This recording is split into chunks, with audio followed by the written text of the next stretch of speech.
Welcome to Modern Entrepreneur. Today we have Rachel Schnorr, Joseph Hogg, Christy Mims, Carla Johnson, Welcome to Modern Entrepreneur. I'm Landon Ray, and this is Ryan Foland. He is an international keynote speaker and managing partner of Flowstree, and he helps executives harness the power of vulnerability and authenticity to build better, more relatable, and more profitable brands.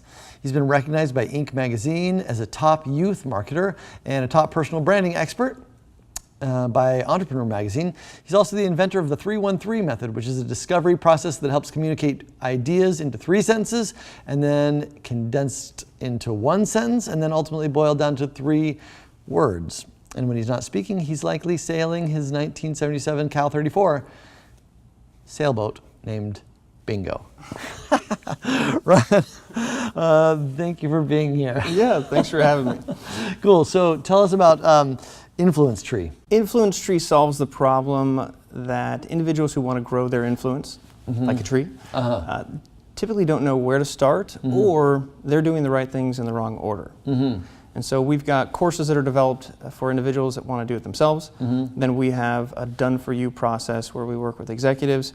And part of our passion project is to convince executives that the best investment they can make is into the personal brands of their employees. Granted that I believe a corporate brand is really just the sum of all the personal brands that it's made up of. And we're in a day and age where your corporate brand off your corporate channels has far less reach than your corporate message off of the channels of your employees. So if you don't explain to your employees that it's okay for them to have a brand and how to have a brand, then they're not going to be sharing or showcasing your company and the stuff that they're doing outside of work. Interesting. Yeah.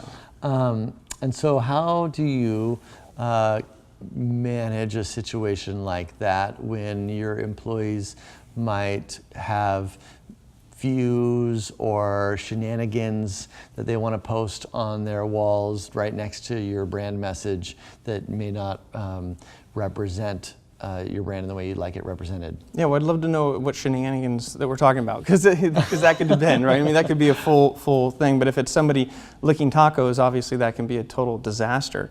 But my comment would be, if you haven't communicated with your employees what the procedures and policies are, and have that conversation before something like that happens, then some of the onus of that ends up back at the executive team. And there's a lot of statistics and research that almost half of the employees, as a blanket statement, don't know what maybe shenanigans would be considered as appropriate or inappropriate, versus being able to have an ongoing dialogue about the impact of what they're doing for the company and how the company can support what they're doing, and having some guidelines between shenanigans so that, if anything, from an owner's perspective, you're getting in front of that so that if there is something that happens, you now have more concise action that you can take, instead of, well, we didn't really tell you what to do or not to do, so I don't know what to do.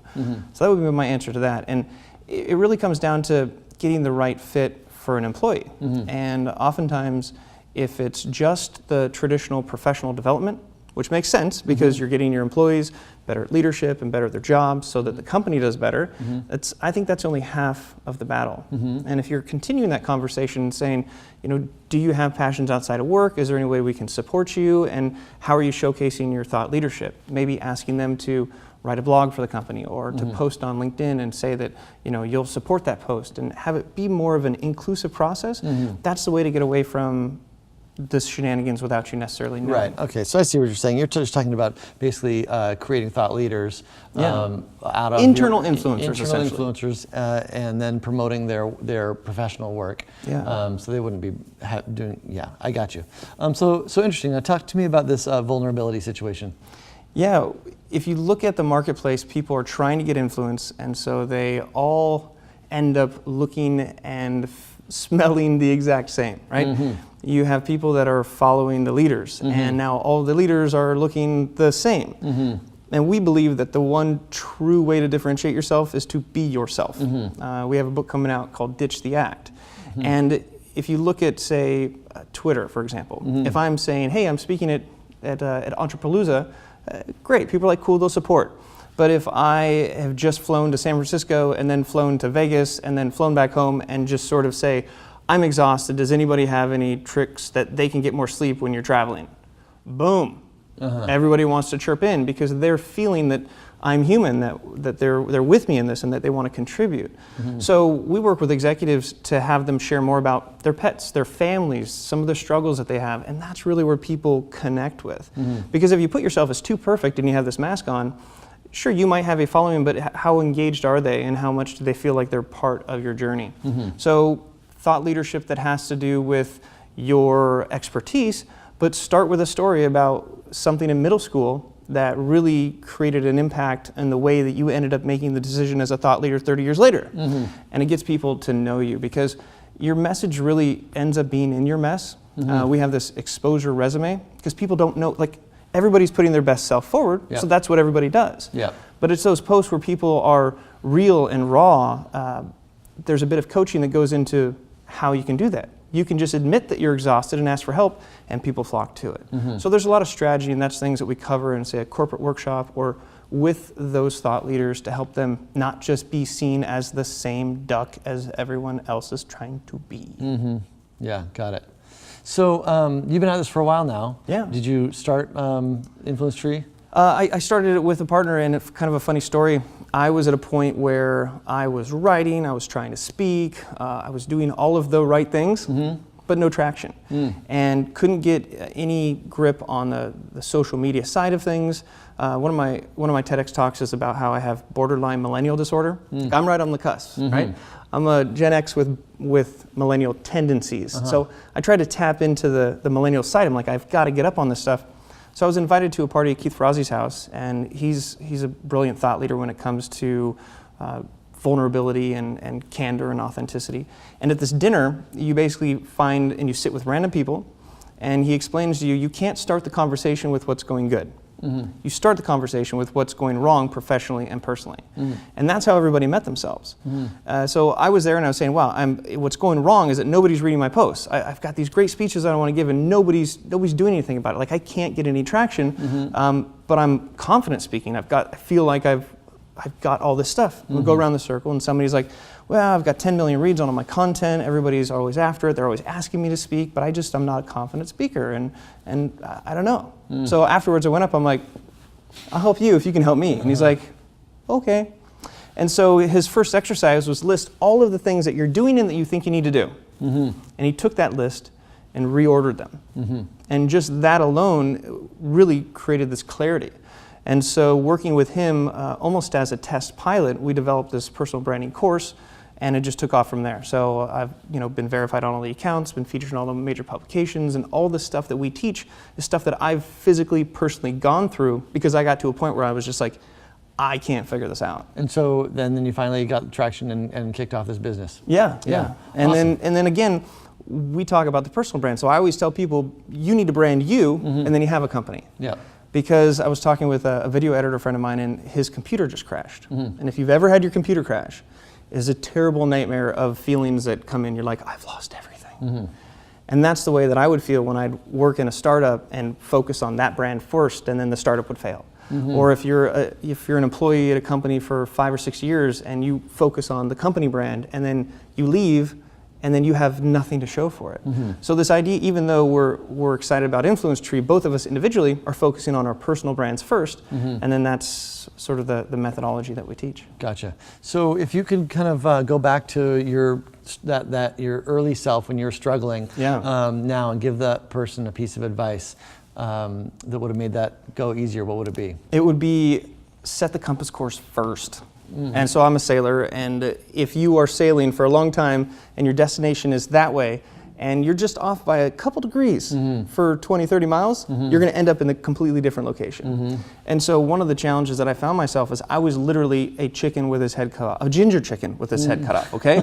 I was doing this and this and this and all over the place. And one of the things that Leonard Kim, my business partner, he had taught me was just like, just focus. Focus, focus, focus, and focus. And that's exactly what I did.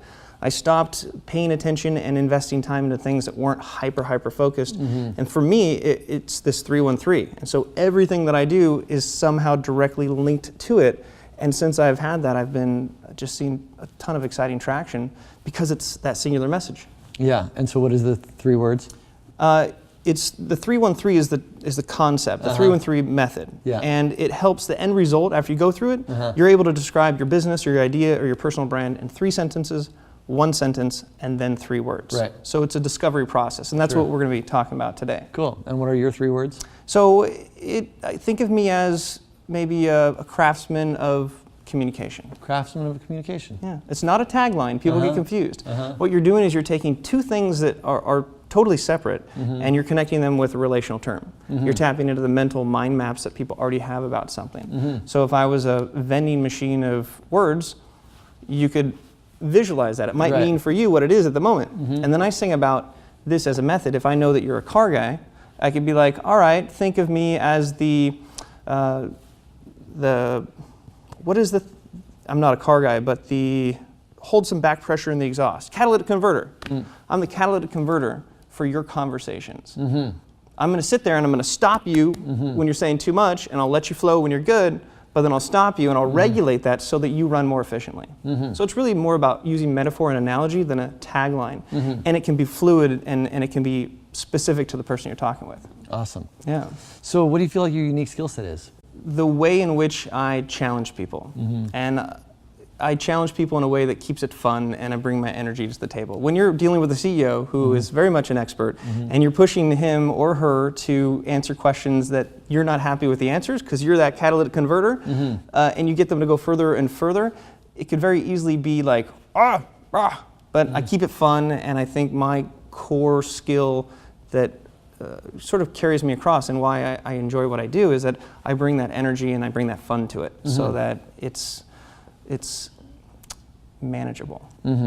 Yeah, in tense situations. Yeah, and not intense like but you're really pushing people because if you ask individuals what the problem is that they solve without telling me what you do, you can only have one problem, and it's got to be a bloody problem. Sometimes I'll have, half hour, 45-minute conversations just to get to where all of a sudden it's where it works and they're like, oh my gosh. But making that a fun process and my energy is something that I attribute to my freckles. Oh, interesting. Yeah, solar power.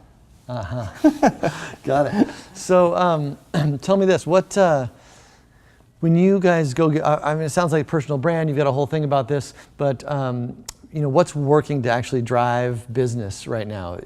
Whether it's to your personal brand, to your Influence-Tree business, how are you actually getting customers? It's creating inbound leads, and that's by it gets back to that authenticity and people wanting to find and do business with you because you have a clear singular message that's out there.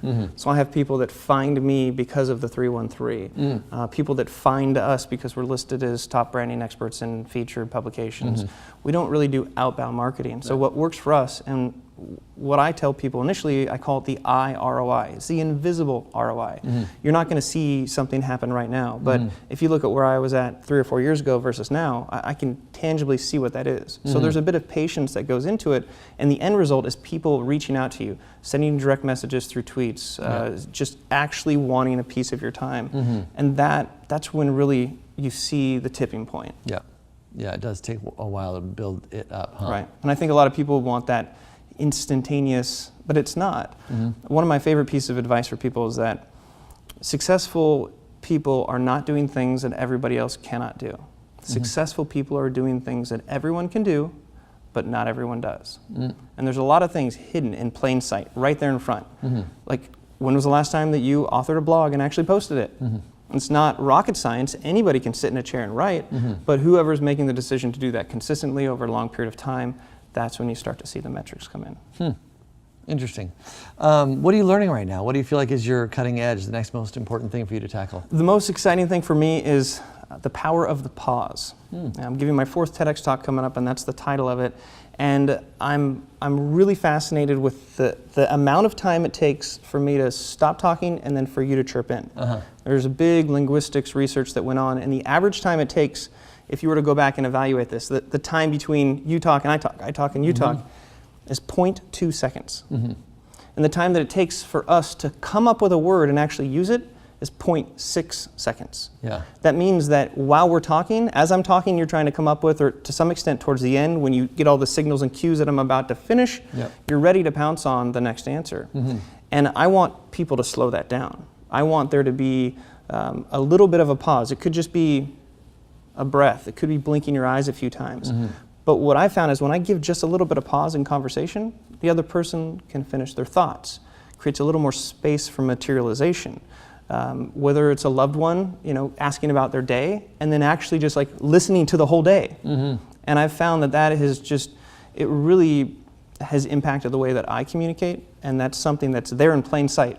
Like, we have no control over all the chaos that's happening in the world. And I get frustrated with that. Like, I wish I could do something.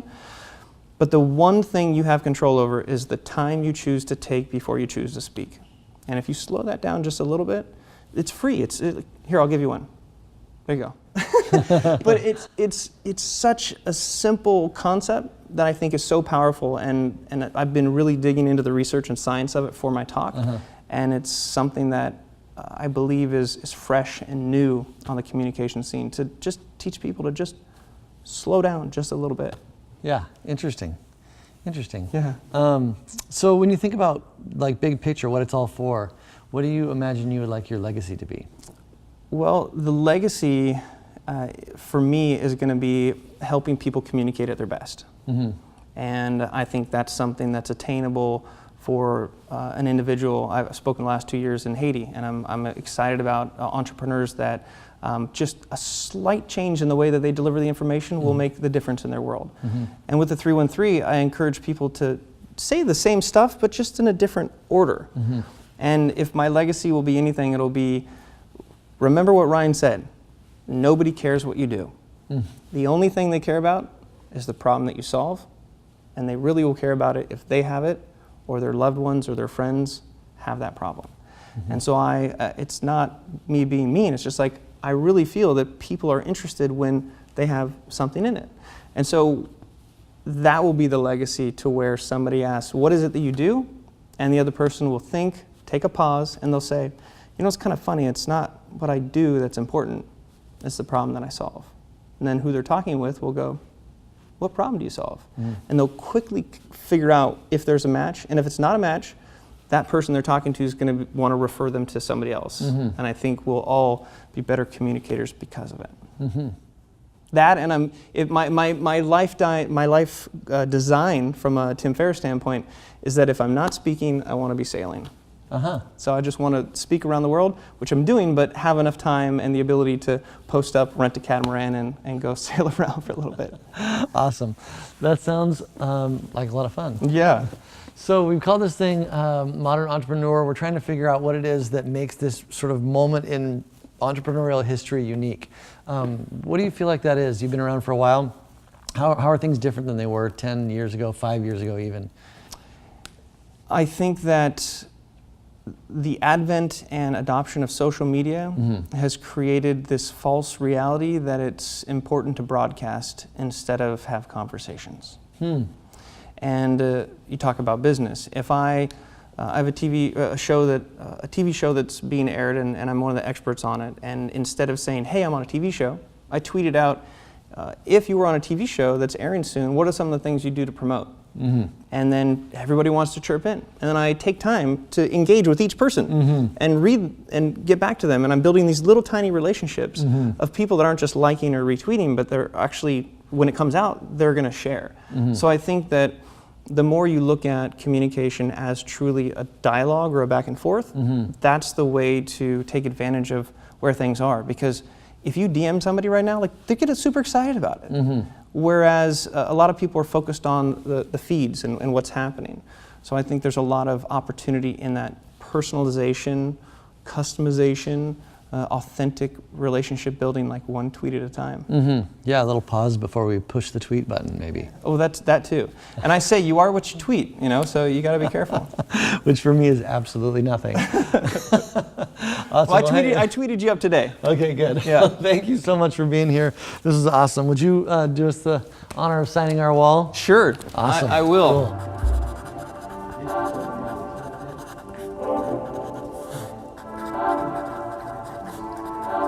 Just a bit of whirling.